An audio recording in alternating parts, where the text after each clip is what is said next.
नमस्कार मैत्रिणींनो. तुम्ही कधी लक्ष दिलं आहे का?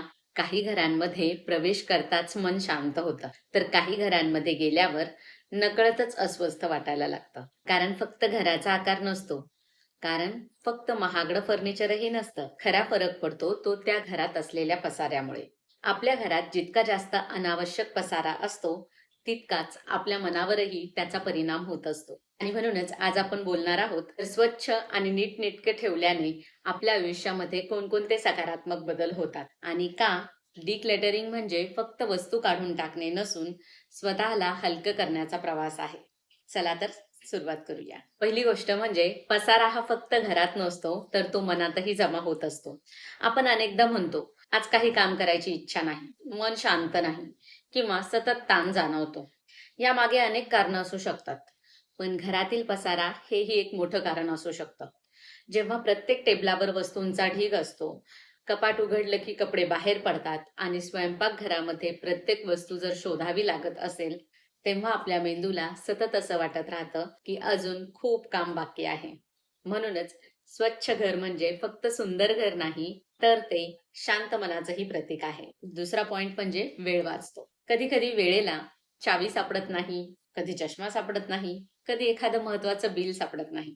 या गोष्टी शोधण्यातच आपण 10-15 मिनिटं घालवतो. पण प्रत्येक वस्तूची जर एक निश्चित जागा असेल, तर आपोआपच शोधाशोध कमी होते. हा एक छोटासा बदल वर्षभरामधील अनेक तास आपले वाचवू शकतो. वेळ वाचला म्हणजे आयुष्याचा दर्जाही सुधारतो. तिसरा पॉइंट म्हणजे घर स्वच्छ असलं की काम करण्याची ऊर्जा वाढते. तुम्ही लक्ष दिलं आहे का कधी, की स्वच्छ खोलीत बसल्यानंतर काम करण्याची इच्छा जास्त होते. पण जर पसारा दिसत असेल तर काम सुरू करण्यापूर्वीच थकवा जाणवतो. कारण मेंदू प्रत्येक वस्तूकडे लक्ष देत असतो. म्हणूनच नीटनेटकं वातावरण ही आपली उत्पादकता वाढवतं, आपला काम करण्याचा उत्साह वाढवतो, आपली प्रॉडक्टिव्हिटी वाढवतो. म्हणजेच कमी वेळात जास्तीत जास्त काम आपण करू शकतो. चौथा पॉइंट म्हणजे आर्थिक फायदा होतो. आपण अनेकदा तीच तीच वस्तू विकत घेत असतो. कारण आधीची वस्तू सापडत नसते, कुठे ठेवली आहे हे आठवत नाही. आणि मग कधी-कधी 2-3 कात्र्या, 4 पाण्याच्या बाटल्या, 10 प्लास्टिकचे डबे होतात घरात. कारण आपल्याला आठवतही नाही की ते आधीपासूनच घरात आहेत. डिक्लटरिंग केल्यावर आपल्याला कळतं की आपल्याकडे आधीच किती वस्तू आहेत आणि त्याच्यामुळे अनावश्यक खर्च कमी होतो. 5वा पॉइंट म्हणजे साफ कमी होते. लक्षात ठेव.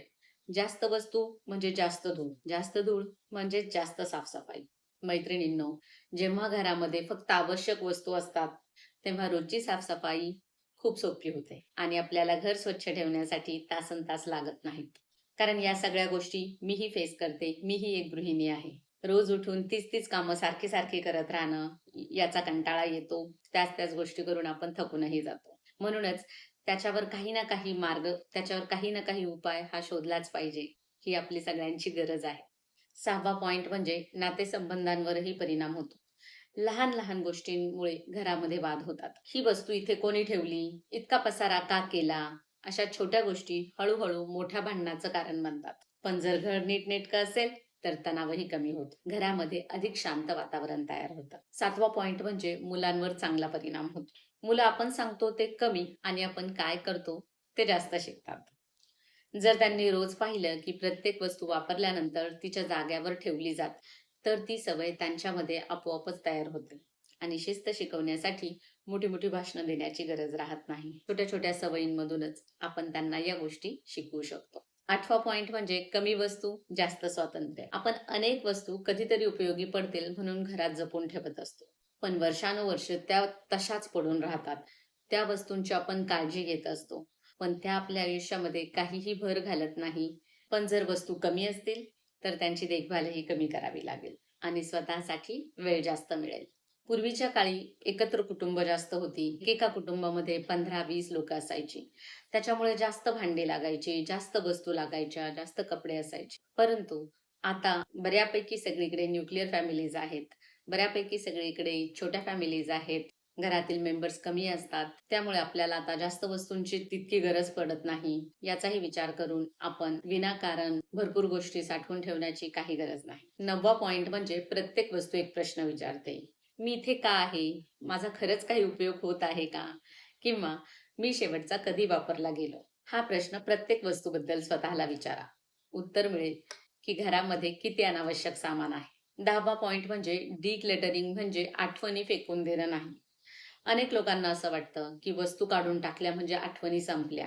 पण खरं तर आठवणी ह्या मनात असतात, वस्तूंमध्ये नाही. काही खास वस्तू नक्की जपा, पण प्रत्येक वस्तू आठवण म्हणून ठेवणं आवश्यक नाही. 11वा पॉइंट म्हणजे प्रत्येक नवीन वस्तू घरात आणण्यापूर्वी हे 5 प्रश्न स्वतःला विचारा. आपण अनेकदा बाजारात जातो, आपल्याला एखादी वस्तू आवडते किंवा एखादी ऑफर असते, किंवा सोशल मीडियावर पाहून आपल्याला वाटतं की हे आपल्या घरातही असलं पाहिजे, आणि मग आपण ती वस्तू विकत घेतो. पण काही दिवसांनी तीच वस्तू कपाटाच्या एखाद्या कोपऱ्यामध्ये पडलेली दिसते. म्हणून आजपासून एक नवीन सवय लावा. कोणतीही वस्तू घरात आणण्यापूर्वी स्वतःला हे 5 प्रश्न विचारा. पहिला प्रश्न, मला खरंच याची गरज आहे का? गरज आणि इच्छा याच्यामध्ये खूप मोठा फरक असतो. क्षणिक आकर्षणामुळे घेतलेल्या अनेक वस्तू नंतर ओझं बनतात. दुसरा प्रश्न म्हणजे, माझ्याकडे यासारखी दुसरी वस्तू आधीपासून आहे का? अनेक वेळा उत्तर हो असतं, फक्त ती वस्तू आपल्याला आठवत नाही. तिसरा प्रश्न म्हणजे, ही वस्तू ठेवण्यासाठी माझ्याकडे योग्य जागा आहे का? जर नवीन वस्तूसाठी आपल्या घरात जागाच नसेल, तर ती वस्तू घराला अधिक नीटनेटकं करण्यापेक्षा पसारा जास्त करेल, पसारा वाढवेल. चौथा प्रश्न, मी ही वस्तू पुढील 1 वर्षामध्ये नियमित वापरणार आहे का? जर उत्तर निश्चित नसेल, जर तुम्हाला याची खात्री नसेल, तर ती वस्तू घेण्याचा निर्णय थोडासा पुढे ढकलू शकता. बहुतेक वेळा काही दिवसांनी ती वस्तू घ्यावी सुद्धा वाटत नाही. 5वा आणि सर्वात महत्त्वाचा प्रश्न म्हणजे, ही वस्तू माझं आयुष्य सोपं करेल का, की अधिक गुंतागुंतीचं बनवेल? कारण प्रत्येक नवीन वस्तू सोबत येतं ती तिची साफसफाई, तिची देखभाल आणि तिच्यासाठी घरात लागणारी जागा. म्हणून लक्षात ठेवा, प्रत्येक खरेदी म्हणजे फक्त पैसे खर्च करणं नसतं, तर आपल्या घरामध्ये आणि आयुष्यामध्ये एक नवीन जबाबदारी आणणं असतं. जेव्हा आपण विचारपूर्वक खरेदी करायला सुरुवात करतो, तेव्हा घरातला पसारा कमी होतो आणि पैसेही वाचतात. आणि सर्वात महत्त्वाचं म्हणजे, आपण फक्त वस्तू नाही, तर शांतता, मोकळी जागा आणि समाधान घरी घेऊन येतो. चला तर आता पाहूया सुरुवात कशी करायची. आज आपण संपूर्ण घर आवरण्याचा विचार करू नका. फक्त एक ड्रॉवर आवरा किंवा एखादी शेल्फ, एखादी पिशवी. फक्त 15-20 मिनिटं. 4 ढीग करा.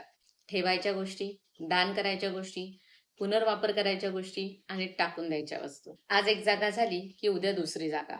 असं करत करत काही आठवड्यांमध्येच घर बदलायला सुरुवात होईल. मैत्रिणींनो, एक लक्षात ठेवा, आपण वस्तूंचे मालक असावं. वस्तूंनी आपल्या आयुष्यावर राज्य करू नये. घर मोठं असणं महत्वाचं नाही, शांत घर असणं, स्वच्छ घर असणं महत्वाचं आहे. महागड्या वस्तू असणं महत्वाचं नाही, पण मनाला समाधान देणारं वातावरण असणं महत्वाचं आहे. आजच स्वतःला एक छोटंसं वचन द्या की दररोज फक्त 15 मिनिटं घर नीटनेटकं ठेवण्यासाठी मी देईल. आणि काही दिवसांनी तुम्हाला जाणवेल, बदल हा फक्त घरात झालेला नसेल, तर तुमच्या विचारांमध्ये, सवयींमध्ये आणि आयुष्यातही झालेला असेल. जर हा व्हिडिओ तुम्हाला आवडला असेल तर लाईक करा, तुमच्या मित्रमैत्रिणींना आणि कुटुंबियांना शेअर करा. अशाच सकारात्मक आणि उपयोगी व्हिडिओसाठी आपल्या चॅनलला सबस्क्राईब करा. भेटूया पुढील नवीन व्हिडिओमध्ये. तोपर्यंत काळजी घ्या. धन्यवाद.